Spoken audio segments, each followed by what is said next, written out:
Hello everyone. Saraswati পুজো মানেই হলো শাড়ি। যেহেতু আমরা সবাই মিলে শাড়ি পরি, আমি ভাবলাম মেহুর জন্য একটা সুন্দর দেখে শাড়ি অর্ডার দিই। আমি ওটা অন্নপ্রাশনেও ওই দিদির কাছ থেকেই শাড়িটা নিয়েছিলাম, এবং গায়ে হলুদের জামা সব কিছুই দিদির কাছ থেকেই নিই। দিদির ফেসবুকে পেজটা আমি ট্যাগ করে দেবো, প্রণামী মুখার্জিদির কাছ থেকে নিই।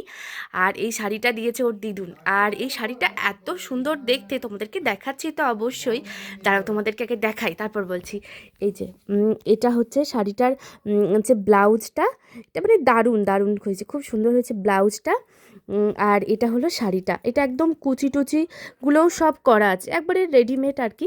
আর একটা মা সরস্বতীর একবারে হাতে আঁকা, কি সুন্দর একটা মানে মানে খুব খুব খুবই সুন্দর শাড়িটা, আমার ভীষণ পছন্দ হয়েছে।